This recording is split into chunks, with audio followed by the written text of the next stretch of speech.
Ako po si Miss Winnie at ito ang ating kwento. Tom, anong ginagawa mo rito? Shaina, mag-usap naman tayo. Please naman, kausapin mo ako. I'm sorry, Tom. Sorry pero ayoko na talaga. Nagsasawa na ako sa relasyon natin eh. Shaina naman, wag naman ganito. Please, pag-usapan natin to. Hindi mo na ba ako mahal? Sabihin mo sa akin, tumingin ka sa mga mata ko ng diretsyo. Ipagpapalit mo yung 6 na taon nating relasyon para lang sa lalaking kakilala mo pa lang. Napakababaw naman nun. Ewan ko, basta naramdaman ko na lang na siya nang mahal ko. Isang araw pagising ko, siya nang hinahanap ko. Tsaka hindi naman nasusukat sa tagal ng panahon ng pagmamahal, Tom. Kusa na lang itong nararamdaman. Kaya sana respetuhin mo ang desisyon ko. Maghiwalay na tayo. Tsaka exam mo ngayon, di ba? Bakit nandito ka pa? Ayoko. Hindi ako aalis dito hanggat hindi mo binabawi yung mga sinabi mo. Pumasok ka na, Tom. Malilate ka na sa exam mo. Wala na rin naman silbi kahit makagraduate pa ako kung iiwan mo lang din naman ako. Para saan pa ha? Para saan pa ang mga pagsusumikap ko kung wala na rin naman akong paglalaanan nito? Huwag mong sayangin ang kinabukasan mo para lang sa akin. Umalis ka na rito. Di bang sabi ko sa'yo, magsusumikap ako mag-aral para sa ating dalawa? Kalimutan mo na lang ako. Hindi akong nababagay sa'yo. Please love, bigyan mo pa ako ng pagkakataon. Kapag nakapagtapos ako, may ibibigay ko na lahat ng kailangan mo, lahat ng gusto mo. I'm sorry, Tom, pero hindi na magbabago pa ang isip ko. Magsikap ka para sa sarili mo. Balang araw, makakatagpo ka rin ng babaeng magmamahal ng tapat sa'yo. Please naman, Shaina. Huwag naman ganito. Hindi ko kayang mawala ka sa akin. Please naman. Umalis ka na. Shaina! Tama na, tapos na tayo. Naiwang nakaluhod si Tom sa harap ng establishmentong pinagtatrabahuhan ni Shaina. Walang tigil sa pag-agos ang kanyang luha. Wala siyang pakialam sa mga taong dumadaan at palihim siyang pinagmamasdan. Wala nang mas hihigit pang sakit kaysa sa nararamdaman niya ngayon. Ang babaeng buong puso niyang minahal, ang babaeng kasama niyang bumuo ng pangarap sa loob ng 6 na taon ay bigla na lang siyang tinalikuran dahil sa ibang lalaki. Napapapikit siya, pilit inaalala ang matatamis nilang alaala. Ang mga gabing magkasama silang nangangarap, ang mga yakap at halik na dati punong-puno ng pagmamahal. Ngunit ngayon, lahat ng yun ay nawala, naglaho na parang usok. Shaina! Bakit? Alam niyang hindi na siya maririnig ni Shaina. Pero hindi niya mapigilan ang kirot at sakit sa kanyang puso. Isang pusong handa sanang ipaglaban ng lahat, ngunit sa isang iglap ay iniwang wasak at nag-iisa. Samantala sa loob, agad na sinalubong ni Lenny ang kaibigan niyang si Shaina. Grabe naman yun, Shay! Nakakaawa ang boylet mo sa labas! Mas mabuti nang sabihin ko sa kanyang totoo, Lenny, kesa naman umasa pa siya kahit nawala na talaga. Hay nako, alam mo sayang talaga si Tom, mahal na mahal ka nun eh. Tumahimik ka nga dyan, kung gusto mo puntahan mo, naaawa ka, edi aluin mo. Ito naman, galit ka agad, pero nakakaawa naman kasi talaga siya eh, puwera biro. Alam ko naman yun eh, pero anong magagawa ko, kailangan kong mamili eh. Sa bagay, yung bago mong boy fee stable na. Gala-gala na lang kayo everywhere. Samantalang si Boylet sa labas, student pa lang. Wala pang dats. Hindi naman yun ang dahilan eh. Okay, sabi mo eh. Alam ni Lenny ang bawat pangyayari sa buhay ni Shaina. Bukod kasi sa pagiging magkatrabaho, magkasama rin silang naninirahan sa inuupahang apartment. Sa gabi bago matulog, madalas silang magkwentuhan. Walang lihim, walang itinatago. Dahil dito, kabisado na nila ang kwento ng isa't isa, pati na rin ang mga pinagdaanan nila sa buhay, lalo na sa pagdating sa pag-ibig. Samantala, sa kabila ng pagmamakaawa ni Tom na makausap si Shaina, nanatili itong matigas sa kanyang desisyon. Hindi na siya lumabas, hindi man lang niya tinapunan ng tingin ng dating minahal. Ayaw na niyang bumalik sa dati, ayaw na niyang magpaliwanag. Ngunit si Tom, hindi niya kayang basta nalang sumuko. Dahil dito, nagpasya siyang gawin ang huling bagay na alam niyang may pag-asa pang mapakinggan siya. Pinuntahan niya ang bahay ni Shaina. Sa kabila ng bigat ng loob at takot na baka tuluyan na siyang itaboy, kumatok siya sa pinto at hinanap ang ina ng dalaga. Umaasa siyang sa pagkakataong ito, may makikinig na sa kanya. Tao po! Tita Sharon, nandyan po ba kayo? Aba, may kumakatok. Sino naman kaya yun? Sandali lang! Dali-daling binuksan ni Aling Sharon ang pinto dahil parang nagmamadaling makapasok ang kumakatok. Tumambad sa harapan niya ang binatang mugtong-mugto ang mga mata. Halatang kanina pa umiiyak. Tomas? Tita! Bakit ganyan ang mukha mo? Halika nga, pumasok ka muna. Salamat po, tita. Sandali nga, ano bang nangyari talaga sa'yo? May problema ka ba? Huwag kang mahihiyang magsabi sa akin. Makikinig ako. Tita, wala na po kami ni Shai. Iniwan niya na po ako. Ha? Pero bakit? Nung nakaraang pagdalaw niyo rito, maayos naman kayo ah. Mukhang wala naman kayong problema. Ano bang nangyari? Nakipaghiwalay na po siya sa akin kasi may iba na po siya. Ha? Teka, paanong may iba? Wala akong alam na may iba siya. Nito ko na lang din po nalaman nung nakita ko yung post niya sa social media account niya. Nakayakap po sa kanya yung lalaki, tita. Ang sakit-sakit po. Ba't ano na naman kayang pumasok sa kukote ng babaeng yun? Hayaan mo, iho. Kakausapin ko siya kapag umuwi siya rito. Please po, tulungan niyo po akong balikan ni Shaina. Hindi ko po kaya na wala siya eh. Hindi ko na po alam ang gagawin ko. Siya na lang po ang meron ako. Isang malalim na buntong hininga ang ginawa ng ginang habang pinagmamasdan ng binatang nasa harapan niya. Ramdam niya ang bigat ng dinadala nito para itong pinagsakluban ng langit at lupa matapos iwan ng anak niyang si Shaina. Kitang-kita sa mukha nito ang labis na sakit at panghihinayang at bilang isang ina, hindi niya maiwasang maawa sa kanya. Habang tinitignan niya ang binata, nakaramdam siya ng hiya at panghihinayang. Hindi niya akalaing magagawa ng anak niya ang ganong bagay. Ang talikuran ng isang lalaking minahal siya ng tapat sa loob ng maraming taon. Alam ni Aling Sharon kung gaano kabuting tao si Tom. Wala itong bisyo, walang masamang ugali, at sa lahat ng pagkakataon, lagi nitong ipinapakita kung gaano niya kamahal si Shaina. Sige iho, susubukan kong kausapin ang anak ko, pero hindi ko hawak ang isip niya. Sana kung ano man ang maging desisyon niya, tanggapin na lang natin kahit masakit. Maraming salamat po. Sige, tumahan ka na. Opo. Pasensya na po. Ayos lang. Alam ko naman na kaya ka lang nagkakaganyan dahil mahal na mahal mo talaga ang anak ko. Sobra pa sa sobra, tita. Walang masabi ang ginang. Napabuntong hininga na lang siya bago tumayo at pumunta sa kusina. Ikinuha niya ang binata ng isang malamig na tubig. Umaasang makakatulong ito para kahit papaano ay mahimasmasan at gumaan ang loob ng binata. Tahimik namang tinanggap ito ni Tom. Nanginginig pa rin ang kamay habang dahan-dahang umiinom. Hinayaan na lang muna siyang makapagpahinga ni Aling Sharon. Alam niyang hindi madali ang pinagdaraanan ni Tom at ng mga oras na yon, ang tanging magagawa niya ay bigyan ito ng kahit konting ginhawa. Matapos ang ilang minutong katahimikan, unti-unting humupa ang paghikbi ng binata. Nakita niyang bahagyang kumalma si Tom kaya marahan siyang nagsalita. Tom, anak, mabuti pa siguro umuwi ka na muna. Magpahinga ka. Alam kong mabigat ang pinagdadaanan mo, pero wag mong pababayaan ang sarili mo, ha? Tumango lang si Tom, hindi pa rin makapagsalita ng maayos. Bago siya tuluyang umalis, hinawakan ni Aling Sharon ang kanyang kamay at tinitigan siya ng may sinseridad. Kung may kailangan ka, wag kang mag-atubiling lumapit sa akin, ha? Walang nagawa si Tom kundi ang muling tumango bago dahan-dahang lumabas ng bahay. Habang pinagmamasdan siya ni Aling Sharon papalayo, hindi niya maiwasang makaramdam ng bigat sa dibdib. Alam niyang hindi niya pwedeng hayaan ito ng ganito na lang. Kinagabihan habang nakaupo sa kama, dinampot ni Sharon ang kanyang cellphone. Alam niyang kailangan niyang kausapin si Shaina. Hindi na siya makapaghintay ng kahit isang araw pa. Kailangan niyang malaman ang buong katotohanan.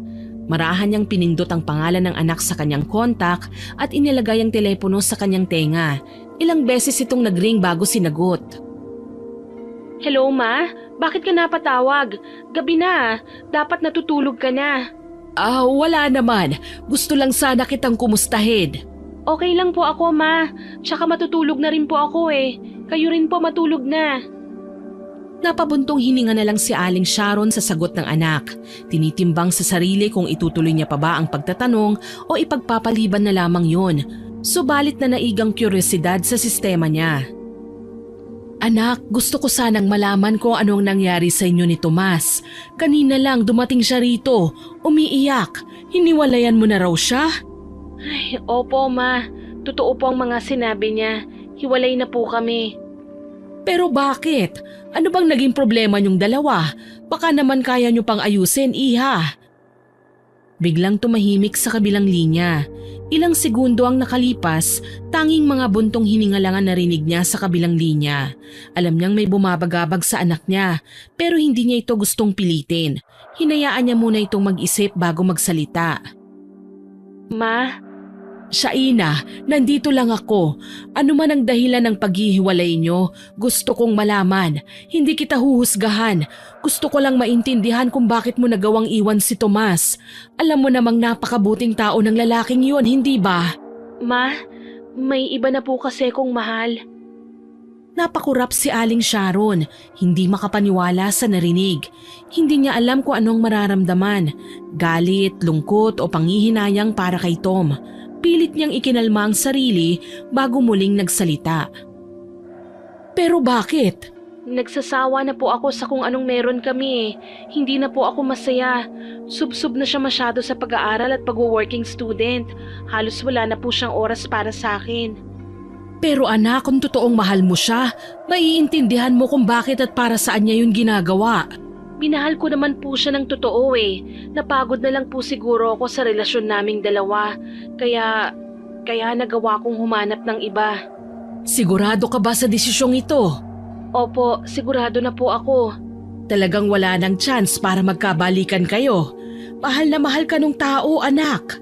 Sige ma, sasabihin ko na po ang totoo. Hindi lang yun ang dahilan eh. Ipinagpalit ko siya kasi yung bago ko ngayon, hindi lang oras ang kaya niyang ibigay sa akin. Marami siyang pera, kaya niyang ibigay sa akin ang lahat ng gusto ko. Feeling ko napaka-espesyal ko sa kanya. Pera? Pero hindi naman yata tama na ipagpalit mo siya sa pera. Akala ko po ba hindi niyo ako huhusgahan? Sorry, nabibigla lang kasi ko sa mga naririnig ko. Sa palagay ko, hindi maganda ang ginawa mo. Nakipaghiwalay ka na lang sana sa kanya ng maayos at hindi yung ganong bigla mong ipinagpalit na lang ng basta-basta. Matagal na po kami nagkakalabuan. Tsaka nandito na to, ma. Hindi ko na pwedeng baguhin kung ano ang nangyari. Hindi na ako masaya sa kanya eh. Yun lang ang paraan para tigilan na niya ako. Sige, kung yan ang desisyon mo anak, kausapin mo na lang siya ng maayos ha? Opo. Ibinabana ni Shaina ang telepono. Ngunit ang pinag-usapan nilang mag-ina ay hindi na niya binigyan ng pansin. Nasabi niya na sa sarili na lahat na ng dapat niyang sabihin ay nasabi na niya sa dating nobyo kaya wala na silang dapat pang pag-usapan. Kaya naman maski lumipas na ang ilang araw hanggang sa mag-iisang buwan na ay wala pa ring natatanggap na tawag o message si Tom. Ilang beses siyang gumagawa ng dummy accounts para lang makontak ang dalaga pero palagi lang siyang binablock sa lahat ng mga social accounts nito. Ano, hindi mo na talaga makontak si Shaina? Hindi na eh. Hindi niya na sinasagot kahit isang tawag o text ko. Mukhang pinutol na talaga niya ang lahat ng koneksyon sa'yo, no? Grabe ang bigat nun, hindi ko ma-reach. Parang ikaw ngayon sa kanya, unreachable. Baliw. Palibhasa kasi wala kang love life. Kaya ang saya-saya mong asarin ako. Excuse me, ano naman ang kinalaman ng love life ko sa paghihiwalay nyo? At saka correction, wala nga akong love life. Pero at least wala akong iniiyakan. Unlike you. Ang kulit mo talaga. Malas ko lang siguro sa pag-ibig. Hindi ka malas. Ganyan naman yan eh. May mga taong pinagtagpo pero hindi itinadhana. So ano? Ganun na lang? Kalimutan ko na lang ganun?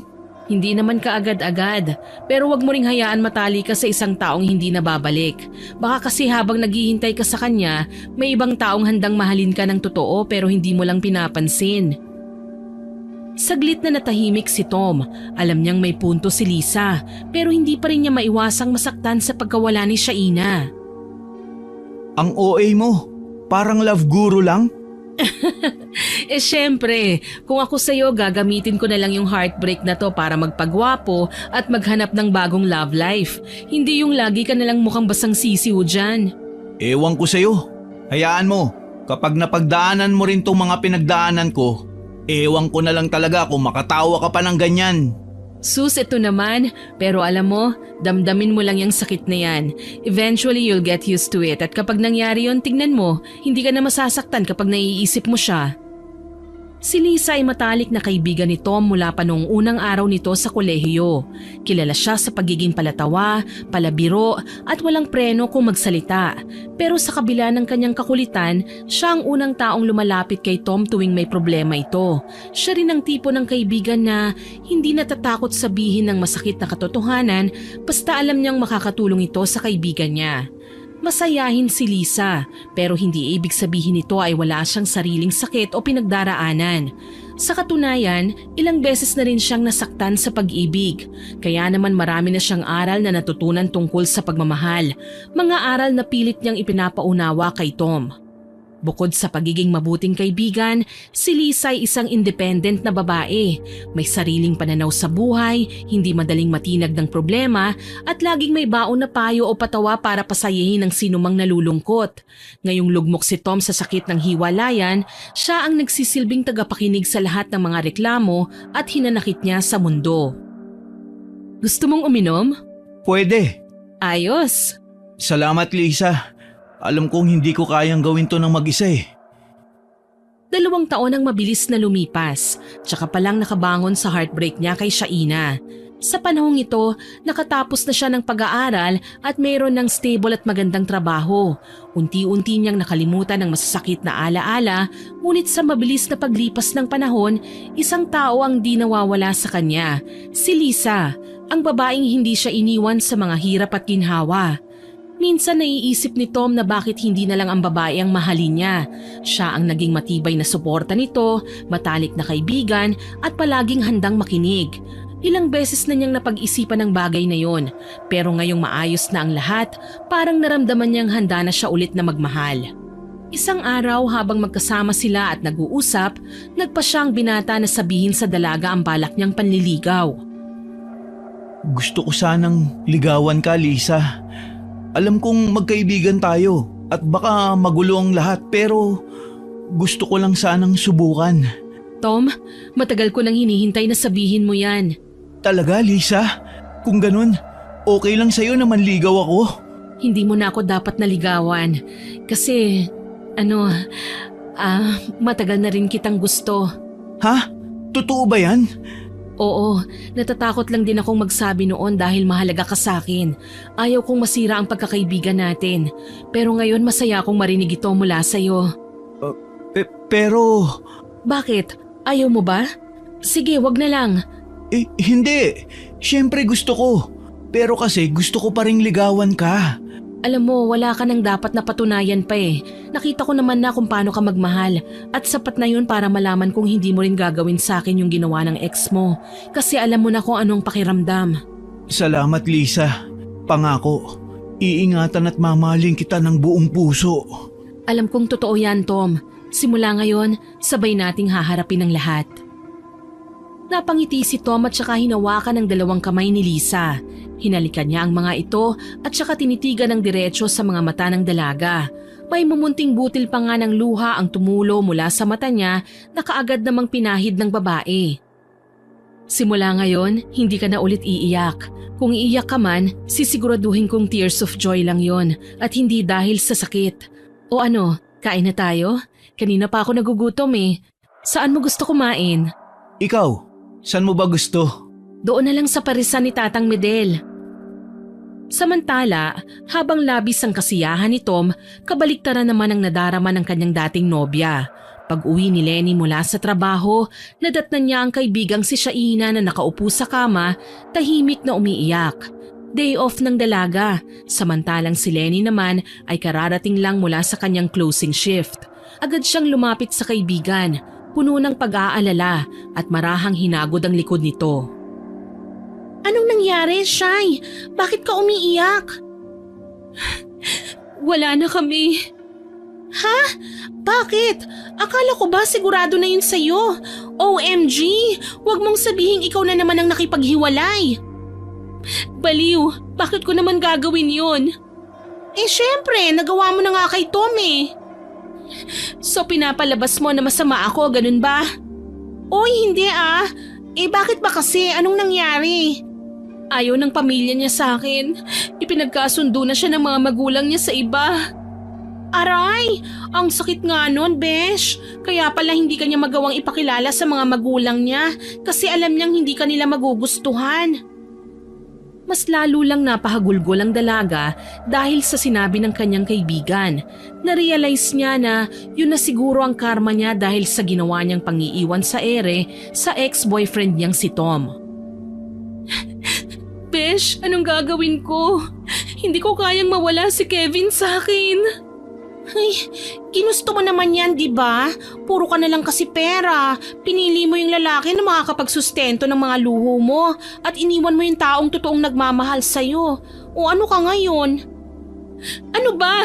Kakampi ba kita o hindi? Imbis na damayan mo ko, parang sinisisi mo pa ako. Wala akong kinakampihan ah. Ang sinasabi ko lang kasi di ba nga ganyan din ang ginawa mo kay Tom. Ngayon ramdam mo na kung gaano kasakit ang maiwanan, di ba? Kinukonsensya mo ba ako? So ako pang sinisisi mo? Kung ganun lang din naman, wag mo na akong kausapin. Oy Besh, kaibigan mo ko. Kaya kahit alam kong nagpapakatanga ka sa mga desisyon mo, nirespeto ko yon. Ayokong itolerate ang pagkakamali mo. Pero ayoko rin panghimasukan ng mga desisyon mo. Matanda ka na, alam mo na ang tama at mali. Kaya siguro mas maganda rin na maranasan mo yan para matuto ka. At sana matuto ka na nga. Alam ko naman yung punto mo eh. At matagal ko nang alam na kampi ka kay Tom. Pero si Kevin mahal ko siya. Ibinigay ko na ang lahat sa kanya kasi akala ko siya ni. So ano nang plano mo ngayon? Wala ka ng boyfriend? Hindi ko alam. Hayaan mo na. Basta tandaan mo nandito lang ako. Dadamayan kita. At bakit ka naman tumatawa? Pinagtatawanan mo ba ako? Hindi ah, natatawa lang ako dahil sa wakas pareho na rin tayong single. Nabakante ka rin. Sira ulo. Natawa na lamang si Lenny sa itsura ni Shaina dahil para na itong baliw sa kaiiyak at tawa nito. Ngunit kahit may pagkasyunga sa paggawa ng desisyon ng kaibigan ay mahal na mahal pa rin niya ito. Para na rin kasi talaga silang magkapatid. Oh, mag-move on ka na ha? Kita mo tong isang to, nagmamadali, may lakad ha, may lakad? Oo kaya, tara, Joby tayo, libre kita ng fries at saka sundae. Oy, sinabi mo yan ha, wala nang bawian. Uli ka na, okay na ako, tara na. Wow, ang bilis ha, move on ka na yan? Siyempre hindi pa, pero kain na muna tayo, wala pa akong kain simula kaninang umaga eh. Napapailing na lang si Lenny dahil sa kabaliwan ng kaibigan kaya naman niyaya na lamang niya ito para pumunta sa isang fast food chain na malapit sa apartment nila. Isang Sabado ng hapon, nagkatagpo naman sa isang grocery si Tom at ang ina ni Shaina na si Aling Sharon. Tita Sharon? Hi! Uy Tomas, long time no see ah. You're looking good. Grabe naman tita. Tumas pa rin ang tawag niyo sa akin. Ah, yun na kasi ang nakasanayan ko eh. Kumusta na po kayo? Matagal na rin po akong hindi nakapasyal sa inyo. Busy na po sa trabaho eh. Abay ayos na ayos lang ako, iho. Ikaw ba, kumusta ka na? Ayos na rin po ako. Nakakabangon na po paunti-unti. Ay mabuti yan. Pagpasensyahan mo na ang anak ko ha, iho. Tao lang din naman kasi siya at nadadala din ng tukso. Mapatawad mo sana si Shaina. Naku! Huwag po kayong mag-alala, Tita Sharon. Hindi naman po ako nagtanim ng galit kay Shai. Minahal ko pa rin naman po siya kahit papano. Salamat naman kung ganon, iho. Ay, siya nga pala, kung sakaling may bakanting oras ka, pasyal ka sa bahay minsan nang makapagkwentuhan naman tayo. Kahit kasi wala na kayo ng anak ko, may pinagsamahan pa rin naman tayo. Ay, oo nga pala, birthday ko sa Makalawa, sana makapunta ka. Advance happy birthday po, tita. Sige po, subukan ko makapunta. Salamat po ah. Ay, walang anuman. Tita, lutuan mo ako ng paborito ko ah. Ayun lang ba? Aba, walang problema sa akin, iho. O siya, mauna na ako sa'yo ha? Marami pa kasi akong aasikasuhin sa bahay. Sige po, mag-iingat po kayo. Ayos na ang lahat kay Tom. Matagal na niyang tinanggap ang nangyari sa kanila ni Shaina, kaya baliwala na lang sa kanya na muling mag-cruise ang kanilang landas. Pero dahil nanay ng dati niyang karelasyon ang kanyang pupuntahan, may respeto siya kay Lisa. Nagpaalam siya kung papayagan siya nito. Bagamat pinayagan niyang binata, lingid sa kaalaman nito ay may alinlangan siya at takot na nararamdaman.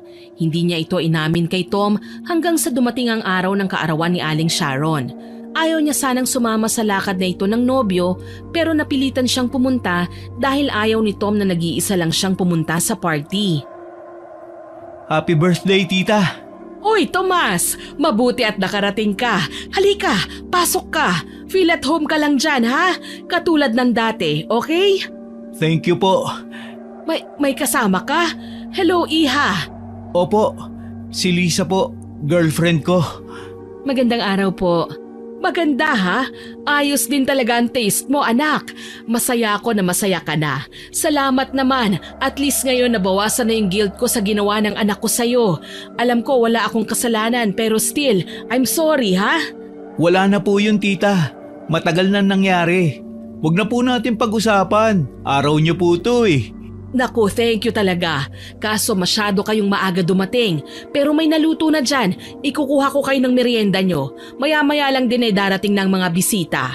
Okay lang naman po kami. Si Shaina kagabi pa dumating kaso lumabas eh. May pupuntahan lang siguro saglit. Ay naku, sorry Iha. Siguro naman okay lang sa'yo na banggitin ko yung pangalan ni... Huwag kayong mag-alala, ayos lang po yun. Tita, mamaya na lang po kaya yung merienda. Ay hindi pwede. Kailangan ko kayong asikasuhin kasi bisita ko kayo. Diyan lang kayo ha. Kukuha ko ng merienda. Sandali lang po. Pwede po bang makigamit ng comfort room? Ay sure. Halika, turo ko sa'yo. Itinuro ng ginang ang banyo nila. Pagpasok niya sa loob ay nakita niya ang salamin sa loob nito. Saglit niyang pinagmasdan ang kanyang muka. Maganda siya, maputi at kaaya-aya. Alam niyang hindi naman siya dapat nag-iisip ng masama pero may bahagi sa kanya na parang hindi sumasang-ayon sa nangyayari. Napalabi siya nang makita ang suklay na nasa ibaba ng salamin. Nakalapag sa itaas ng lababo. May mga buhok na hindi man lang naisipang alisin o iligpit. Alam niyang maaaring kay Shaina ito dahil ang buhok ni Aling Sharon ay maikli at ibang kulay. Makalipas ang ilang sandali, lumabas na siya ng banyo at muling bumalik sa sala kung saan naroon ang kanyang nobyo. Halos magkasabay din silang bumalik ni Aling Sharon na may hawak na merienda sa kanyang mga kamay. Oh, halina kayo! Heto na ang merienda nyo! Wow! Lasagna? Thanks po, tita. Talagang tinutuon niyo yung pangako niyo sa akin ha, na ipagluluto niyo ako niyan. Syempre naman, may word of honor ako. Kung anong sinabi ko, yun ang gagawin ko. Sige na, tikman mo na. Alam kong na-miss mo na yan. Hindi pa rin po nagbabago. Napakasarap pa rin po talaga nito. Sige, kain lang ng kain. Para sa inyo yan. Maiba po ako, tita. Kumusta na nga po pala si Shaina ngayon? Okay naman. Doon pa rin siya nagtatrabaho. Pero mataas na ang posisyon niya doon. Na-promote siya bilang isang branch manager. Mabuti naman po kung ganon. Maganda ang karir pero sira naman ang love life. Po? Bakit naman daw? Nagkaproblema dun sa magulang ng lalaki. Ayaw sa kanya kaya ayun, arranged marriage sa kapwa mayaman na pamilya. Iba talaga kapag walang pera, hindi napipili. Napaubo si Lisa dahil sa sinabi ng ginang. Sa tingin niya kasi yun ang dahilan kung bakit iniwanan ni Shaina si Tom. Napatingin naman si Tom sa dalaga na tila sumisenyas na wag nang kumibo. Matapos ang ilang sandali ng pag-uusap at nang maibigay na ni Tom ang regalo sa matanda, nagpaalam na ito. Ayaw pa sana siyang payagan nito at sinabing hintayin na muna si Shaina pero tumanggi na si Tom. Sinabing may iba pa silang lakad na gagawin ni Lisa. Nang makauwi na sa bahay niya si Tom, naalala niyang sinabi ng ginang na hiwalay na sa nobyo nito si Shaina. Nag-alala ang binata para sa dalaga at nalungkot siya para dito. Samantala, sa bahay naman nila Shaina, magkasama sila Lenny sa loob ng kanyang kwarto. Nag-ayos sila dahil malapit nang magsimula ang party ng kanyang ina. Narinig niyang tumunog ang kanyang telepono at nakita ang isang unregistered number. Kinuha niya ito at sinagot. Hello? Sino to? Shy, kumusta ka na? Tom? Oo, ako nga. Oh, napatawag ka. Alam mo pa number ko? Hindi ko naman binura sa contacts ko eh. Saka ayos di ka nagbago ng number, maski madalas mo akong i-block noon. Asus, naalala pa. Oo, hindi ako nagpalit kasi ito yung number na ginagamit ko sa work eh. Bakit ka nga pala napatawag? Nalaman ko kasi yung nangyari sa'yo. Sinabi sa akin ng mama mo. Naku, si mama talaga. Nakakahiya. Talagang chinismis pa talaga niya ako sa'yo. Bakit ka nga ba tumawag? Siguro gusto mo akong pagtawanan ano? Hindi naman sa ganun, Shy. Wala akong dahilan para pagtawanan ka. Tumawag ako kasi gusto ko lang malaman kung ayos ka lang. Hindi ako okay kasi sobrang sakit noon. Pero wala naman akong magagawa eh. Lalo na at kasal na silang dalawa. Sa ngayon, focus na lang ako sa trabaho. Yun na lang muna. Kung kailangan mo ng kausap, tawagan mo lang ako. Alam ko kasi yung feeling. Naku, wag na. Baka magalit yung bago mong girlfriend. Nasabi na pala sa'yo ni tita. Oo, naikwento niya na sa akin kanina na pumunta ka nga at kasama mo si Lisa. Huwag kang mag-alala. Mabait si Lisa. Hindi yung magagalit. Basta kung kailangan mo ng kausap, nandito lang ako. Makikinig ako sa'yo para gumana ang loob mo. Hayaan mo. Makaka-move on ka rin. Ang bait mo naman. Pero yung totoo, aminin mo, may parte sa'yo na natutuwa ka sa nangyari sa akin ano? Na parang karma na rin ito sa ginawa ko sa'yo dati. Hindi ko iniisip yun, Shy. Matagal ko nang tinanggap ang nangyari sa atin. Natuto ko magpatawad. Kaya kung iniisip mong tinatawanan kita o nasisiyahan ako sa nangyari sa'yo, hindi totoo yan. Talaga? Oo nga. Ano ka ba? Ikaw pa talaga ang mag-aalala sa akin ano? Ang ironic naman. Siguro nga. Pero seryoso ko. Kung may kailangan kang kausap, nandito lang ako. Salamat Tom, hindi ko inaasahang tatawag ka pero siguro nga kailangan ko ring marinig to ngayon. Wala yun. Ingatan mo ang sarili mo, Shy. Ikaw rin Tom at salamat ulit. Pagkababa ng tawag ay kaagad na hinampas ni Lenny ang balikat ng kanyang kaibigan. Tila isang teenager na kinikilig. Agad namang napailing at nagreklamo si Shaina sa inasal ng kaibigan. Aray! Para saan naman yung hampas na yun? Ang sakit Uy, ano yung tawag na yon? Si Tom? Tinawagan ka ni Tom? Ano yon? Return of the comeback na ba? Sinasabi mo, nangungumusta lang yung tao kaya tumawag. Ito kasing si Mama nagawa na akong ichismis. I smell something fishy ha? Style niya kamo, bulok. Kunwari nangangamusta pero nakikipagbalikan pala. Hindi mangyayari yun, may jowa na yung tao, ano ka ba? Jowa lang pala hindi pa asawa, may pag-asa ka pa. Manahimik ka nga, nakakahiya yung sinasabi mo Huwag mong lagyan ng mali siya yung pagtawag niya. Boys will be boys, alam mo yan, Shaina. Concerned lang yung tao, bruhang to. Lihim na napangiti si Shaina sa mga sinabi sa kanya ni Lenny. Alam niyang palabiro lang talaga ito at mapang-asar pero hindi niya maintindihan na sa pagkakataong yun parang nagustuhan niya ang pagbibiro nito. Dahil doon ay bumalik sa isip niya ang mga panahong sila pa ni Tom, kung paano siya minahal nito ng tapat. Ipinilig niya ang kanyang ulo at pilit na binubura yon sa kanyang isip. Alam niyang hindi na siya pwedeng makaramdam ng ganon dahil alam niya ng katotohanan na hindi na siya karapat-dapat pa kung sakali para sa lalaki. Samantala, makalipas ang ilang araw, mula nang huling makausap ni Tom si Shaina, palagi na lang niya itong naiisip hanggang sa maisipan niyang bisitahin ito at kumustahin ng personal. Nagbihis siya at pinaghandaan niya ang muli nilang pagkikita ng dating nobya. Naisip niyang gawing alibay na lang ang pagbili ng damit sa clothing store na pinamamahalaan ni Shaina. Ngunit saktong pag-alis niya, nakita siyang lumabas ng kanyang nobya. Hindi niya alam na nakasunod ito sa kanya. Hi, Shai. Ahay! Oh, may kailangan ka? Oo. Bibili sana ako ng polo yung kulay blue. May maire-recommend ka ba? Oo, meron. Pero medyo pricey ang mga paninda dito Oh well, hindi ko naman sinasabi na hindi mo afford pero… Patingin. Bibili ko kung magugustuhan ko.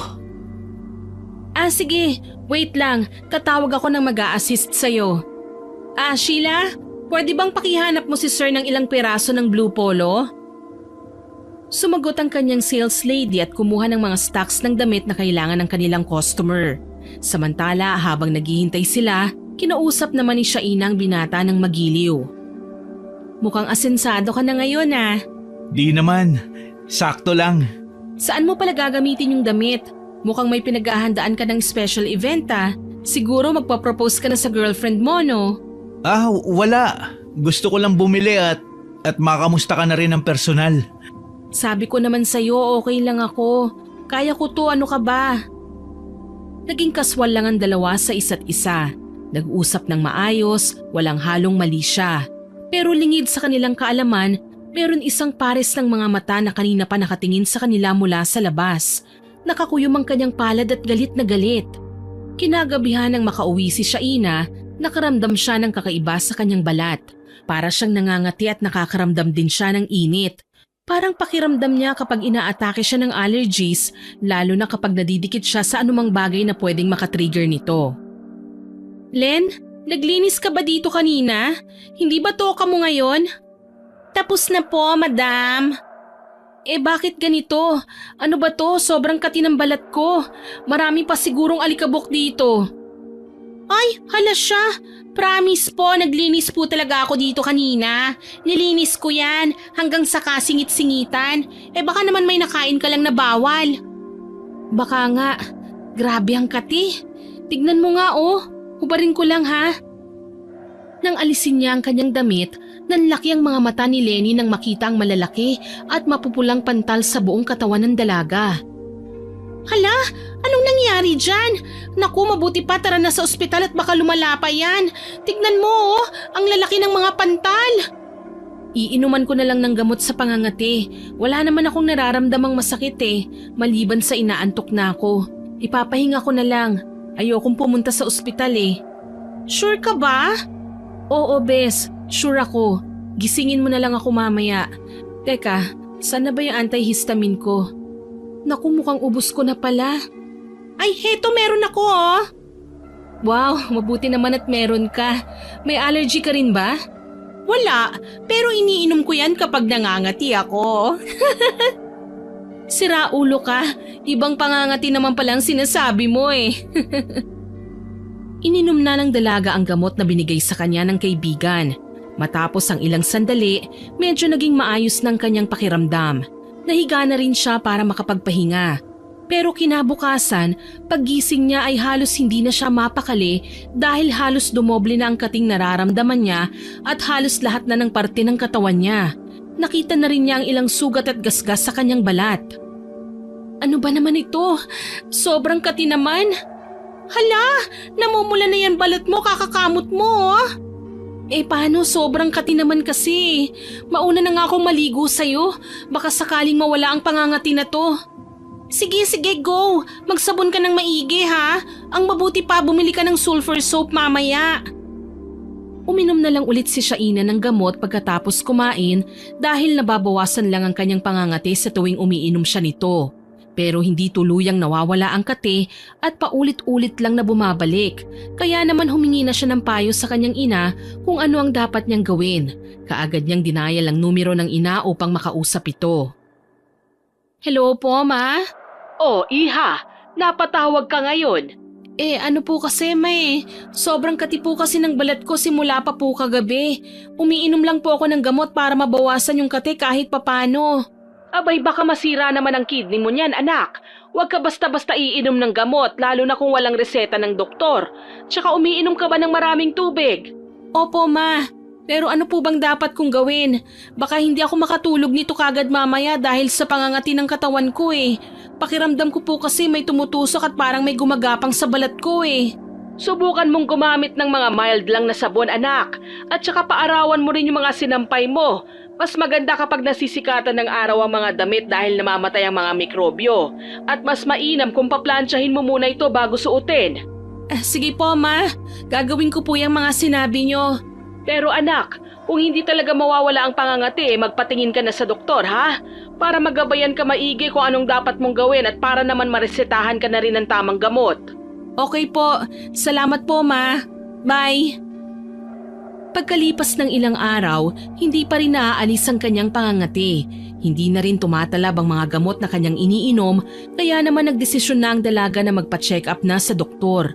Nag-request ang doktor ng blood test at skin test para malaman kung anong sanhi ng kanyang sakit, pero ayon sa resulta ng mga test, wala namang nakitang abnormality sa sistema ng dalaga. Gayunpaman, binigyan na lamang siya ng pamahid at vitamins. Pinayuhan din siya na bawasan o wag mo nang kumain ng mga malalansa at maaalat na pagkain. Pag-uwi niya, kaagad siyang kinumusta ni Lenny. Oh, okay ka na ba? Medyo nawawala ng pangangati ko dahil sa nireseta ng doktor na ointment at saka mga vitamins. Kulang lang talaga siguro ako sa sustansya kaya nagkaganito ang balat ko. Kung ganon, magugulay tayo ngayon. Pwede naman, basta ikaw ang magluluto ah. Oo, sige, pero ikaw ang mamalengke. Ay, ganon? Eh di magpansit kanto na lang tayo. O ito naman, ngayon na nga lang tayo nag-day off ng sabay tapos pansit kanton lang? Wow! Hindi ko naman to day off no, naka-leave ako dahil sa pesting sakit na to. Gagaling na yan, huwag kang magpaka-stress. Siya sige, dalawa na tayong mamalengke. Tara na! Pagdating sa palengke, biglang napatigil sa paglalakad si Lenny nang mapansin ng isang pamilyar na muka. Kinalabit niya si Shaina na abala sa pamimili ng repolyo at carrots. Shay, di ba? Si ano yun? Sino? Si Tom. Ha? Nasaan? Uy, excited? Ah, prank, ganon. Pinagtitripan mo ako dito sa palengke talaga ha? Seryoso? Tangi, hindi naman kita niloloko, no? Tignan mo kasi, ayun no, dito rin pala siya namamalengke. Mukhang pinagtatagpo talaga kayo ng tadhana ulit ah. Napalingon si Shaina sa inginunguso ng kanyang kaibigan. Nakita nga niyang namamalengke ang lalaki at may bitbit na mga prutas. Sakto namang nakatingin ang dalaga at saka naman ito napalingon sa kanila. Agad itong lumapit ng nakangiti. Small world ah. Dito rin pala kayo namamalengke? Ah, minsan-minsan lang. Actually ngayon nga lang ulit kasi nasanay na kaming kumain ng fast food at instant lalo na ng mga noodles. Naisipan lang namin na magpaka-healthy muna sa diet kaya kami nandito. Ah, oo tama yan. Mabuti at naisip niyong magbago na ng diet. Hindi kasi talaga maganda sa katawan ng puro instant. Biglang napakunot ng noo ang binata nang mapansin ang ilang pantal sa braso at leeg ng dalaga. Nang mapansin ni Shaina na nakatitig doon ang lalaki, pasimple niyang ibinaba ang kanyang suot na sweater para maitago ito. Ano nangyari sa braso mo? Allergy. Oo, yun ang sabi ng doktor nung magpa-check up ako eh. Ganun ba? Oh, heto, kunin mo. Idagdag mo sa diet mo. Mainam to para lumakas ang resistensya mo. Apple at orange. Sige na, tanggapin mo. Naku, hindi na, nakakahiya naman. Huwag ka nang mahiya. Hindi naman to kung prutas lang to. Saka mabuti to para sa'yo. Pero kasi… Sige na, Shai. Isipin mo na lang na regalo ko sa'yo. Huwag ka nang maarte. Wala nang nagawa si Shaina kundi tanggapin ang prutas. Napatingin siya kay Tom at bahagyang ngumiti. Sige, salamat ha. Walang anuman. Ay, grabe, ang sweet naman. Para kayong nasa pelikula. Ano to? Mukhang nangangamoy balikan na ha. Ano ka ba? Kung ano-anong sinasabi mo, may girlfriend na siya no? Tigilan mo yan. KJ naman ito, nagbibiro lang naman ako no? Tsaka nakakakilig naman kasi. Napakamot na lang ng ulo si Tom. Si Shaina naman ay namumula at mayat-maya ang sulyap sa binata. Salamat dito ha. Walang anuman. Sige, teka, tapos na ba kayong mamili? Oo, tapos na. Mabuti pa, ihatid ko na kayo. Malapit lang naman yung sa inyo dito, di ba? Oo, malapit lang. Sige, ihatid mo na kami. Naku, wag na. Masyado na kaming abala sa'yo, Tom. Magta-tricycle na lang kami, nakakahiya sa'yo. Walang dapat ikahiya. Tara na! Tara na, Shai. Walang nagawa si Shaina. Pumayag na lang siyang maihatid sila ng dating nobyo. Umangkas sila sa motor ni Tom, si Lenny sa pinakadulo at siya naman ay sa gitna. Habang bumabiyahe ay naaamoy ng dalaga ang pabango ng binata dahil siyang nakapwesto sa likod nito. Pamilyar sa kanyang amoy na yun at kung hindi siya nagkakamali ay ganun na ganun ang amoy na pabango na binigay niya dati sa binata. Hindi niya tuloy maiwasang malungkot sa sinapit ng relasyon nilang dalawa. Hindi rin niya lubos akalain na sa kabila ng sakit na idinulot niya sa puso nito ay nagagawa pa rin itong pakitunguhan siya ng mabuti. Nandito na tayo. Salamat sa paghatid sa amin dito at saka sa binigay mong mga prutas. Maliit na bagay. O paano? Mauna na ako ha. Sige, ingat ka. Thank you, Tom. Ingat sa uulitin. Pagkaalis naman ng binata ay sinamaan naman ng tingin ni Shaina si Lenny dahil sa inasal nito kanina.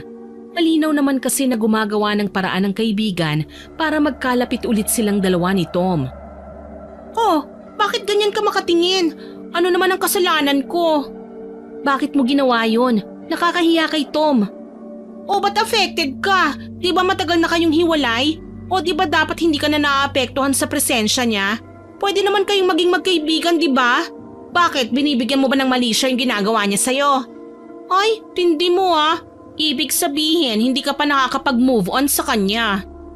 Pinagsasabi mo, matagal na akong nag-move on sa kanya, no? Tsaka hindi naman siyang huling BF ko.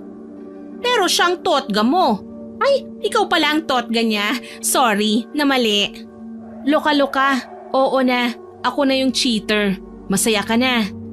Alam mo, masaya ako na makita ulit na may ningning yung mga mata mo. Anong may ningning? Huwag kang ganyan, huy. Huwag ka na mag-deny, kilala kita. Pero huwag mo sanang kalilimutan na bago ka kiligin ng sobra-sobra, sana maisip mo may girlfriend na yung tao. Matuto kang maghintay kung kailan kayo ulit pwede. Alam ko naman yan. OMG! So totoo nga! My God, Shaina! Ano ba? Huwag ka kasing magulo. Ay, copy, madam. Uy! Napailing si Shaina sa kakulitan ni Lenny pero hindi niya napigilan ng munting ngiti na sumilay sa kanyang labi. Samantala, hindi naman namamalayan ni Tom na dahil sa presensya ni Shaina, unti-unti na siyang nagiging malamig kay Lisa. Halos wala na siyang oras para sa kasintahan at lingid sa kanyang kaalaman, nagsisimula ng magtanim ng galit si Lisa kay Shaina. Pakiramdam ni Lisa, unti-unti siyang inaagawan nito ng pagmamahal ni Tom. Simula nang magpunta sila sa bahay ni Aling Sharon, nagbago ang pakikitungo ni Tom sa kanya. Parang bumalik sila sa pagiging magkaibigan at nawala ang dating lambing ng binata. Tom, pwede mo ba akong samahan sa grocery mamaya? Ubus na kasi ang stock ko sa apartment eh. May gagawin pa ako mamaya eh. Ikaw na lang muna siguro. Napapansin ko yata lagi ka nalang busy. Ano bang pinagkakaabalahan mo ha? Busy lang sa trabaho. Sigurado ka? Oo. Lagi ka nalang ganyan eh. Dati nahaharap mo pa akong samahan pero ngayon, umamin ka nga sa akin Tom. May dapat ba akong malaman? Ha? Ano bang sinasabi mo? Wala ka naman dapat malaman. Ano ka ba? Baka kasi meron eh. May inililihim ka sa akin. Ano ka ba? Ba't naman ako maglilihim sa'yo? Malay ko. Alam mo, parang lagi mo na lang akong pinagdududahan. Eh iba kasi ang pakiramdam ko eh. Tsaka hindi rin naman ako magkakaganito kung hindi ka nagkakaganyan. Parang may mali eh. Parang hindi mo na ako mahal. Alam mo, siguro mabuti pang maghiwalay na lang tayo. Natigilan ng binata sa sinabi ng kanyang nobya. Hindi niya alam kung anong isasagot dahil pakiramdam niya anumang salitang kanyang bitiwan ay lalo lamang makakasakit. Kitang-kita niya ang nangingilid na luha sa mga mata ni Lisa habang nakatitig ito sa kanya na para bang naghihintay ng kasagutan na hindi niya kayang ibigay. Hindi niya kinayang salubungin ang titig ng dalaga kaya siya na ang naunang umiwas ng tingin. Gusto mo ba? Hindi ko alam, pero parang hindi na ako ang priority mo eh. Parang laging may ibang bagay na mas importante kesa sa akin. Siguro, masyado lang akong nai-involve sa ibang bagay. Pero hindi ibig sabihin nun na wala ka ng halaga sa akin. Mahalaga ako? Ba't parang hindi ko na nararamdaman? Hindi kita maintindihan. Pwede bang diretsahin mo na lang ako? Bakit ka ba nagkakaganyan? Nagsiselos ako sa ex mo. Ramdam ko bigla kang nanlamig nang malaman mong break na ang ex mo sa BF niya. Tama ba o mali? Ano? Ano ba yung sinasabi mo? Bakit mo kami pinag-iisipan ng masama ni Shaina? Wala kami ginagawang masama. Hindi ako manhid, Tom. Wala akong balak na iwan ka. Si Shaina, siya ang past ko. Wala na kami, matagal na. Wala kang dapat na ipagselos. Pangahawakan ko ang sinabi mong yan. Pero please lang, kung inirerespeto mo pa ang relasyon natin, baka pwedeng umiwas ka na muna sa kanya. Ayokong makita na magkasama kayong dalawa. Mariing pinahid ni Lisa ang mga luhang kumawala sa kanyang mga mata bago tuluyang tumalikod at umalis sa bahay ni Tom. Mabigat ang bawat hakbang niya, ngunit mas matimbang ang sakit at galit na bumabagabag sa kanyang dibdib.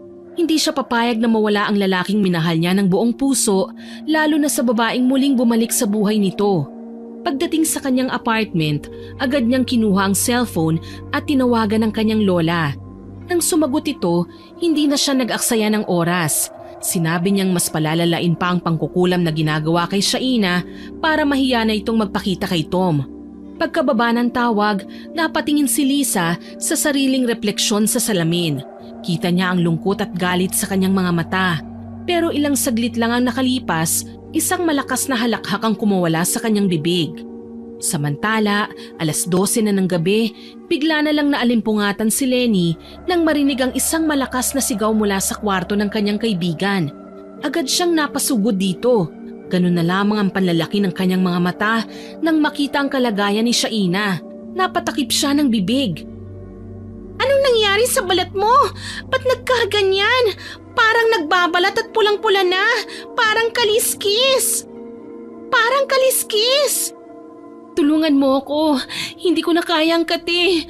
Para na ako mababaliw. Ha? Anong gagawin natin? Teka lang ha. Tatawagan ko ang mama mo. Baka alam niyang gagawin, Shaina. Hindi ko kayang tumayo. Nanghihina na ako. Please tawagan mo siya. Parang awa mo na. Agad na denial ni Lenny ang numero ni Sharon. Alalang-alala naman ang ginang nang malaman ang nangyari sa kanyang anak. Hindi makapaniwala na ang simpleng allergy ay magiging malubha. Agad na pinuntahan ng ginang ang kanyang anak. Nang makarating siya ay nakita niya ng personal ang kalagayan ng kanyang anak at tulad ni Lenny, napatakip din ito ng bibig. Ma! Diyos ko po anak, anong nangyari sa balat mo? Para kang tinubuan ng mga kaliskis. True, tita. Yan na nga rin po ang sinabi ko sa kanya kanina Ma, ano pong gagawin ko? Ayoko po nito. Hindi ako makakaharap sa mga tao ng ganito ang itsura ko. Paano ako makakapagtrabaho? Mandidiri sa akin ng mga customer. Shh! Tahan na! Gagawa ni Mama ng paraan ha? Huwag kang mag-alala. Pagtatanong-tanong ako sa mga kakilala ko. Tita, nag-aalala ako. Baka naman kasi hindi lang ito basta allergy. Naniniwala ba kayo sa kulam? Baka lang kasi. Ano ka mo? Nakulam? Pero sino naman kaya ang gagawa nun sa kanya? Hindi ko po alam. Pero wala naman pong mawawala kung susubukan natin siyang ipatingin sa albularyo. Napatangu-tangu na lamang si Aling Sharon at saka niyakap ang anak. Naawa siya sa kalagayan nito at hindi niya akalaing may gagawa ng ganito sa anak niya. Kaya naman hindi na nagsayang ng oras ang ginang at agad na tinawagan ng mga kakilala niya upang tanungin kung may kakilala ba ang mga ito na albularyo. Sa San Enrique? Si Capoldo? Sige, hahanapin ko. Kailangan ko kasi ngayon ng tulong niya Sige Mare, salamat ha. Nang maibaba ang tawag ay kaagad na hinarap ng ginang ang anak at saka hinawakan sa dalawang kamay. Mugto na ang mga mata ng dalaga sa kaiiyak dahil sa napakasamang kondisyon ng balat niya. Si Lenny naman ay nakamasid lang sa dalawa at naaawa rin sa kondisyon ng kaibigan. Sige, bukas na bukas ay dadalhin kita sa San Enrique. Opo, Ma. Lenny, iha, sasama ka ba? Magpapaiwan na lang po ako dito, tita. Kailangan ko po kasing pumasok eh. Lalo na't day off ng 2 sales lady ngayon. 4 lang kaming on duty sa store. Tsaka naka-leave naman po itong si Shaina. Siya, sige. Salamat, iha. Maaasahan ka talaga ng anak ko. Kinabukasan, maagang gumayak ang mag-ina. Pagdating ng 6:00 ng umaga ay bumiyahe na sila papuntang San Enrique kung saan makikita ang albularyong inirekomenda ng kumare ni Sharon. Hindi naman sila nahirapan sa paghahanap ng bahay ng albularyo. Bantog kasi ito kaya halos lahat ng mga mapagtanungan nila ay kilala ang matanda. Pagdating nila sa lugar ay agad nilang nakita ang isang matandang lalaki na nakaupo sa balkon ng kanyang bahay. Agad silang sinalubong ng matanda at agad na pinatuloy sa kanyang bahay. Sinabi ng matanda na may nakita siyang itim na aura na nakasunod sa dalaga kaya kailangan na nilang matawas ito bago pa maramdaman ang presensya ng manggagamot. Sa loob ng bahay, agad na sinimulan ng matanda ang kanyang pagtatawas. Napapailing ang matanda habang tinitignan ang kalagayan ng dalaga. Halata sa mukha nito ang panghihina. May mga malalaking pantal at pamumula ng kanyang balat. Sa harap ni Kapoldo, nakalagay ang isang malalim na puting plato na may tubig. Sa kaliwang kamay naman ay hawak ang isang kandila at sa kanan ay may dahon ng sambong na kanyang kinukuskus sa braso ni Shaina habang bumubulong ng dasal. Dahan-dahan niyang sinindihan ang kandila at itinaas ito sa ibabaw ng plato. Unti-unting pumapatak ang luha ng kandila at bumubuo ng isang imahe. Napakunot ng noo ang matanda nang mabasa ang tawas. Isang babae na may matinding galit sa'yo. Siya ang may gawa nito sa'yo, Iha. Babae? Wala naman po akong kagalit o kaaway. Iha, hindi porket wala kang alam na kaaway mo ay wala nga. May mga taong hindi nagpapakita ng tunay nilang nararamdaman. Ang inggit, galit at puot, hindi mo laging nakikita. Pero nararamdaman ng mga tulad ko. Po? Paano niyo po nalaman? Ang hugis ng tunaw na kandila ay hindi nagsisinungaling. Dito ko nakikita ang lakas ng itim na enerhiyang ipinadala sa'yo. Malinaw, isang babae ang nasa likod nito. May galit siya sa'yo. Hindi pa siya titigil hanggat hindi ka tuluyang bumabagsak. Paanong hindi titigil? Ibig bang sabihin papatayin niya ang anak ko? Maaari. Kaya kailangan natin pigilan to bago pa niya magawa. Sa ngayon, katawan mo pa lang ang tinitira niya. Pero oras na mas lumakas ang galit niya, baka pati kaluluwa mo na ang pasakitan niya. Kilala ko po ba? Masasabi niyo po ba sa akin kung sino? May nakikita akong lalaki, Iya. Sa tingin ko siya ang dahilan kung bakit ka kinukulam. Napalunok si Shaina. Sa kanyang isipan, isang pangalan lang ang biglang lumitaw. Si Lisa. Ano pong gagawin natin? Kailangan mong lumaban, Iya. Huwag kang matakot. Binigyan na lang muna ng paunang lunas ng albularyo si Shaina. Sinabihan siya nito na ipahid ang espesyal na langis na yon pagkatapos maligo sa umaga at bago matulog sa gabi. Binigyan din siya ng matanda ng pangontra para hindi na mas lalong lumala ang kulam sa kanya. Huwag mong kakalimutan, Iha, na magpahid nito para di na tumalaba mga susunod niyang kulam sa'yo. Teka lang ho, Kapoldo. May isa pa ho akong tanong. Kaya mo bang ibalik ang kulam na yan sa taong tumatrabaho sa anak ko? Mama, wag na. Ayoko pong maghangad ng di maganda sa iba. Okay na ho ako basta gumaling ako. Wala tayong magagawa, Iha. Sa ayaw at sa gusto mo, maibabalik sa mangkukulam ang sumpang ibinigay niya sa'yo.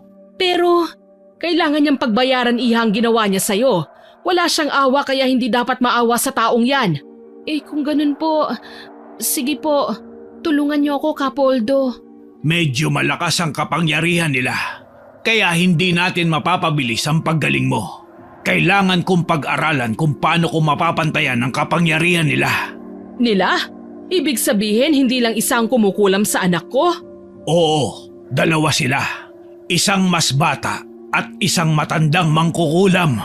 Ay Diyos ko, Shaina! Napatingin si Shaina sa kanyang ina at sa albularyo. Hindi niya alam kung kakayanin niya ang lahat ng ito. Pero isa lang ang sigurado niya. Hindi niya hahayaang sirain siya ng hindi nakikitang kalaban. Samantala, nasa bahay naman ni Tom ang nobya niyang si Lisa. Day off kasi nilang dalawa, kaya naman nagpa siya ang dalaga na dalawin ng lalaki. Naisip niya rin kasing kausapin ito tungkol sa naging away nila noong nakaraan. Love, may dala akong karne ng baboy tsaka gulay. Ipagluluto kita ng sinigang. Ah, sige. Niyakap ng dalaga ang kanyang nobyo pero hindi ito gumanti ng mahigpit na yakap. Bigla niyang binitiwan ng lalaki at matalim na tinitigan. Ano bang problema mo? May problema ba talaga tayo, ha Tom? Ano na naman to, Lisa? Dati kapag niyayakap kita, agad kang gumaganti ng halik at mahigpit na yakap. Anong nangyari? Parang wala lang ako dito ah. Parang ayaw mo na. Pwede ba? Huwag ka nga magsimula. Anong gusto mo, manahimik ako? Habang unti-unti ka nang lumalayo sa akin na binabaliwala mo ng relasyon natin? Hindi ako bulag, Tom. Ayoko nang makipagtalo. Wala ako sa mood, Lisa. Diba pangako mo sa akin no na hindi mo ako sasaktan? Pero bakit ganito ka na ngayon? Alam mo, napapraning ka lang. Wala naman akong ginagawa sa'yo eh. Ano ba, Lisa? Huwag mo akong malisa-lisa dyan. Akala mo hindi ko alam na nagkita kayo ng ex mo? Na nakikipagmabutihan ka na ulit sa kanya? Kung akala mo na basta na lang akong tatahimik, nagkakamali ka. At kung may balak kang lokohin ako, sinasabi ko na ngayon sa'yo, magsisisi ka. Mabuti pa, umuwi ka na muna. Kung ano-anong sinasabi mo eh. Wala pa akong energy na makipagtalo. Pabayaan mo na muna ako. Bumalik ka na lang kapag di na mainit ang ulo mo. Hindi kita masasabayan dyan sa tantrums mo. Tumayo si Tom at dumiretso sa kanyang kwarto. Isinara niya ang pinto at nagpatugtog ng malakas.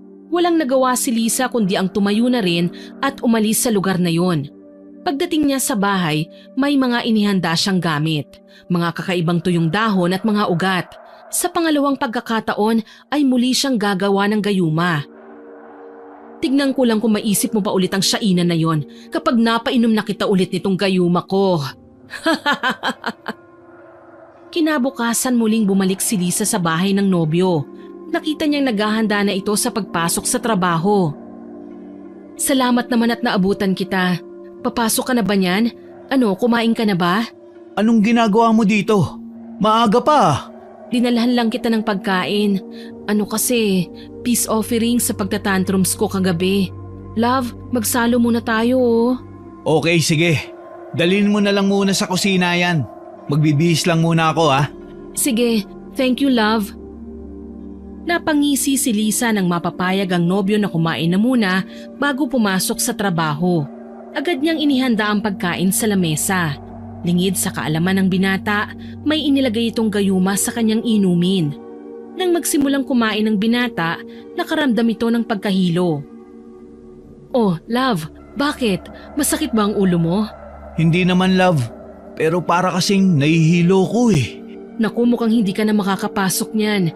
Mabuti pa'y magpahinga ka na lang muna. Aalagaan kita.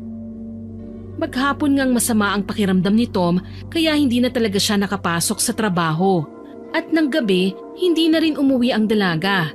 Kinagabihan, ibinigay ng dalaga ang kanyang sarili sa kanyang nobyo.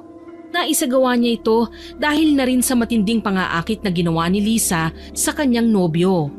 Kinabukasan nang magising sila, gulat na gulat ang binata nang makita ang sitwasyon nila ni Lisa. Pareho silang walang mga saplot at tanging kumot lang ang nakatakip sa kanilang katawan. Anong nangyari? Good morning, love. Ikaw naman parang naninibago ka naman. Palagi naman natin tong ginagawa ah. Ano, kumusta na ba ang pakiramdam mo? Ayos naman na. Salamat at inalagaan mo ako ha. I love you, love. I love you too. Isang matamis na halik ang pinagsaluhan nilang dalawa. Maya-maya ay tumayo na si Lisa at inayos ang kanyang sarili. Dumiretso na ito sa kusina. Naging masigla naman ang pakiramdam ng binata. Pero wala siyang kaalam-alam na napasa ilalim na naman siya ng gayuma ni Lisa. Samantala, nagsimula ng gumawa ng ritual ang albularyo para maibalik ang kulam na ginawa sa kanyang pasyente. Tinipon na niya ang mga materyales at mahahalagang papel sa kanyang gagawing seremonyas. Sa loob ng kanyang kubo, nagsimula siyang magpausok ng insenso. Nagsindi na rin siya ng mga kandila sa altar at isinuot ang isang amulet. sinimulan na niya ang pagdarasal ng kanyang orasyon. Pagkatapos, umalis siya sa harap ng altar at sinimulang kuhanin ng iba pang sangkap na gagamitin niya.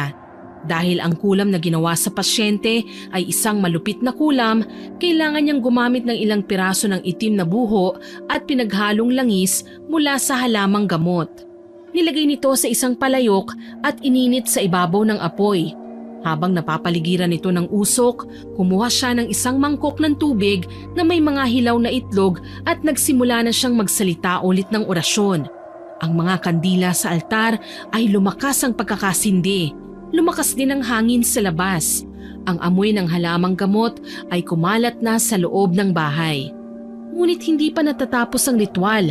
Kailangan niyang maghintay ng tamang oras kapag ang enerhiya ng mga espiritu ay umabot na sa punto ng pag-aalis ng malas. Sa sandaling yon, inaasahan niyang makakamtan na ang tagumpay sa kanyang misyon at ang pasyente ay muling makakabalik sa normal na buhay at malaya mula sa sumpa. Anong nangyayari? Ang kate! Love, okay ka lang? Hindi. Tulungan mo ko. Ang kati talaga. Parang may mga insektong gumagapang sa balat ko. Ano nangyari? Ba't ganyan? Namula agad ang balat mo at parang nangangaliskis. Halika, dadalhin kita sa ospital. Kaagad na inihanda ng dalawa ang kanilang mga gamit at nag-book ng masasakyan para makapunta kagad sa ospital. Pagdating nila doon, inirekomenda ng doktor na kaagad dalhin sa isang dermatologist ang dalaga. Ngunit simpleng creams at gamot sa allergy lang ang binigay sa kanya. Nang palabas sila, nakasalubong nila ang ina ni Shaina. "Oh, Tomas! Lisa! Anong ginagawa niyo rito? Nagpaderma ba kayo?" Opo, tita. Nagpa-check up po kami. May kakaiba lang na nangyari sa balat ni Lisa. Kaya napasugod po kami rito." Napataas naman ang kilay ng ginang at agad na napatingin sa dalaga na noon ay balot na balot sa suot nitong jacket. Lihim na napangisi ang ginang nang mapagtanto kung ano ang nangyayari. Ngunit pinilit niyang panatilihing natural ang kanyang ekspresyon upang hindi mahalata ng kausap. Sa halip na magtanong kagad, pinili niyang maghintay. Inobserbahan ang kilos ng dalaga at hinintay kung kusa itong magsasalita. Pero hindi ito umimik at nakayuko lamang. Hindi siya makatingin sa mata. Siya na ang bumasag ng katahimikan sa pagitan nilang tatlo. Ganun ba? Nako, alam niyo uso yata talaga ngayon ang mga sakit sa balat eh. Kasi yung anak kong si Shaina, ganyan din. Pero buti na lang papagaling na. Ikaw, Iha, anong nangyari dyan sa balat mo? Ewan ko nga rin po, tita. Wala naman kasing problema sa lab test pero sabi ng doktor, psoriasis daw. Kasi ganito yung itsura ng balat kapag may psoriasis. Nagbabalat na para bang kaliskis. Parang kagaya rin nung kay Shaina. Nakita ko kasi yun minsan eh. Walang pinagkaiba. Nako, hindi naman psoriasis ang sakit ng anak ko, Iho. Pero alam mo, hindi doktor ang magpapagaling sa kanya. Ikaw, Lisa, baka gusto mo ring magpagamot sa kanya. Hindi na po, okay lang po ako. Talaga? Sayang naman, magaling pa naman yung manggagamot. Talaga po, tita?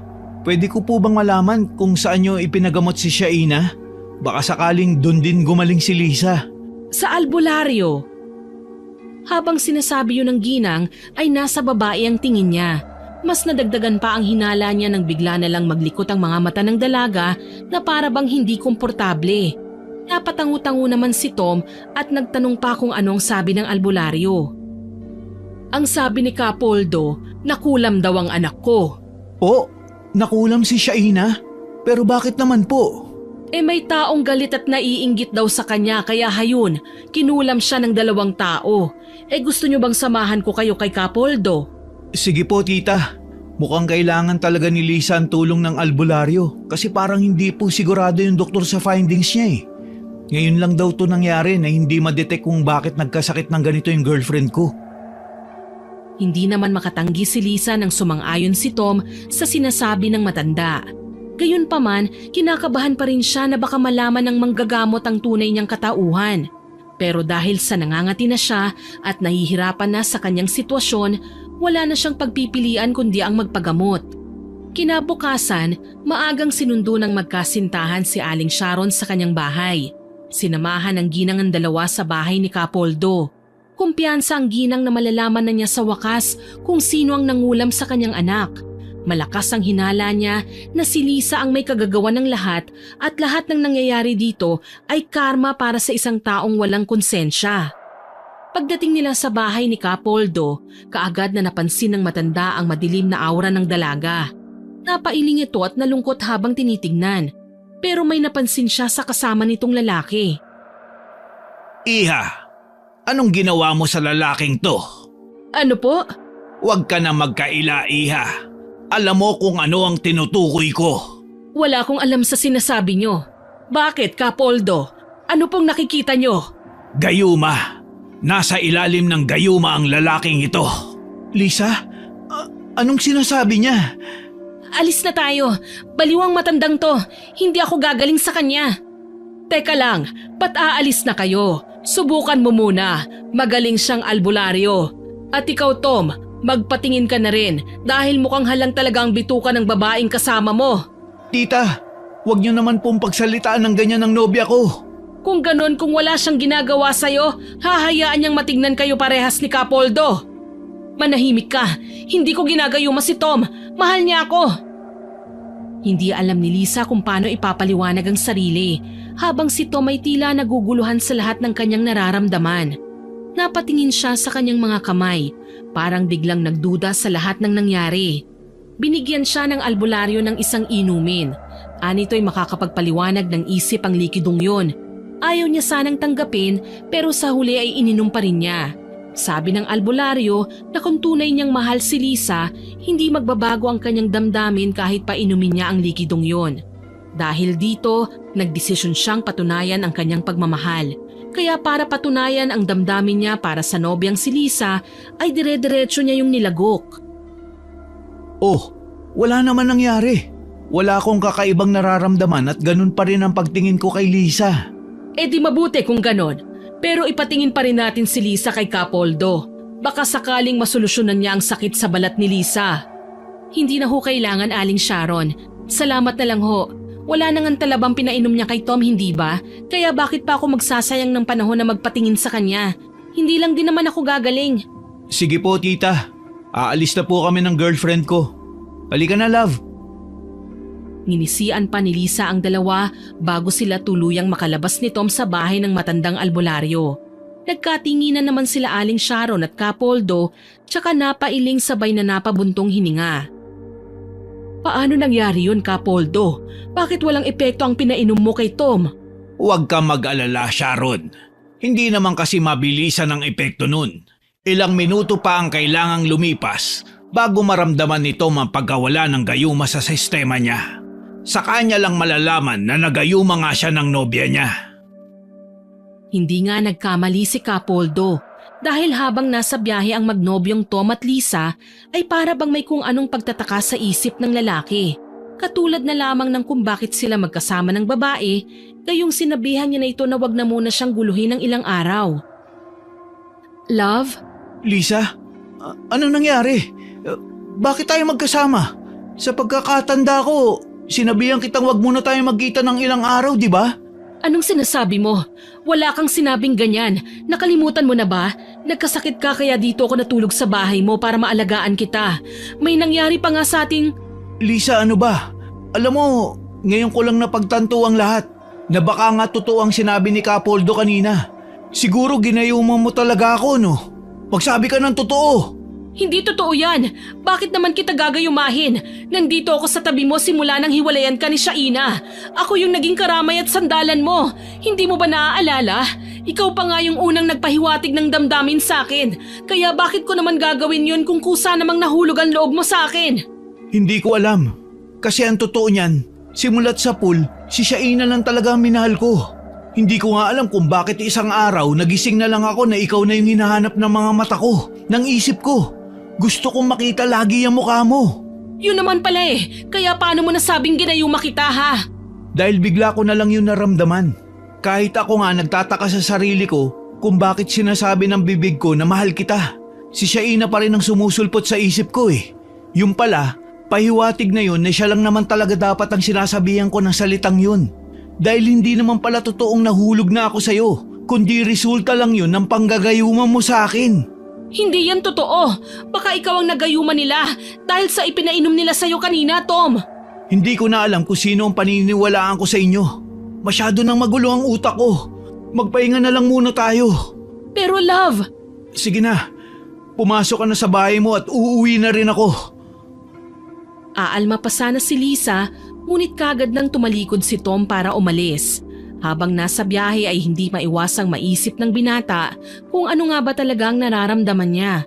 Parang naisahan kasi siya at naging isang tau-tauhan dahil sa ginawa ng kanyang nobya. Naguguluhan siya at maraming tanong sa isip niya na nangangailangan ng kasagutan. Kaya naman pagkalipas ng 1 linggo ay tsaka lang siya nagpasyang dalawin si Lisa. Lisa?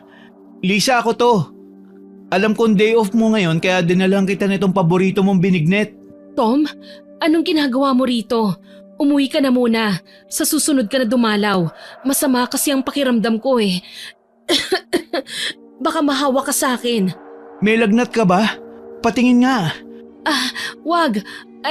Wag mo akong hawakan kasi baka nga mahawa ka. Umuwi ka na muna. Ngunit nahalata ni Tom na para bang may tinatago si Lisa kaya naman kaagad niyang tinanggal ang face mask nito. Subalit nanlaki ang mga mata niya nang makita ang itsura ng dalaga at kaagad na nabitiwan ang face mask na hawak, pati na ang eco bag na may lamang isang Tupperware ng binignet. Bakit ganyan na ang itsura mo? Bakit mas lumalay ang mga sugat mo? Saka mas lumaki. Tignan mo oh, nagnanaknak pa. Gusto mong malaman ang totoo? Dahil to sa nanay ng ex mo. Malakas ang kutob ko na siyang nagpakulam sa akin kasi akala niya ako ang nangkulam sa anak niya. Bakit iha? Hindi nga ba? Tita Sharon, ano pong ginagawa niyo rito? Nandito ako para alamin kung totoo ngang nagtagumpay si Capoldo na ibalik sa babaeng yan ang ginawa niya sa anak ko. Kinulam niya ang anak ko kasi natakot siya na baka mawala ka sa kanya ng tuluyan. Masyado siyang takot kay Shaina, samantalang wala namang ginagawang masama ang anak ko sa kanya. Hindi, huwag kang maniwala sa kanya. Hindi totoo ang binibintang niya sa akin, love. Please, huwag kang maniwala. Ewan ko, Lisa. Hindi ko na alam. Gulong-gulo na ako at gusto ko nang matapos tong kasinungalingan na to. Kaya mas mabuti pa siguro kung maghiwalay na lang tayo. No, hindi pwede. Hindi ako papayag. Sorry, pero kung hinayaan mo lang sana akong maramdaman yung totoong pagmamahal para sa'yo, hindi na sana natin kailangan umabot sa ganito. Kasi sa totoo lang, nagugustuhan na kita eh. Nagugustuhan ko na yung pagkatao mo. Kaso biglang ito, malalaman ko na ginayuman mo lang pala ako. Kung alam mo lang, Tom. Kung alam mo lang kung gaano katagal akong naghintay na magustuhan mo. Pero ba't ganito? Puro na lang si Shaina ang bukang bibig mo. Iniwan ka na nga nung tao. Nandito naman ako pero hindi pa rin siya maalis-alis sa isip mo. Nainip lang naman ako eh. Pero minahal mo naman ako, hindi ba? Hindi ba? Sorry pero hindi ko pa yung masasagot.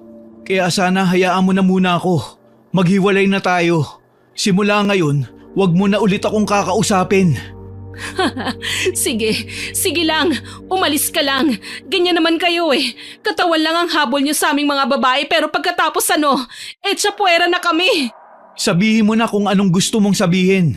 Pero malamang sa malamang, resulta ng gayuma at pang-aakit mo sa akin yung nangyari sa atin nun. Kaya wala kang dapat na ibang sisihin kundi ang sarili mo. Naiwang luhaan si Lisa. Sa pag-alis ni Tom, kasabay din nitong lumisan si Aling Sharon na hindi man lang lumingon pabalik. Huli na para magsisi. Nangyari na ang nangyari.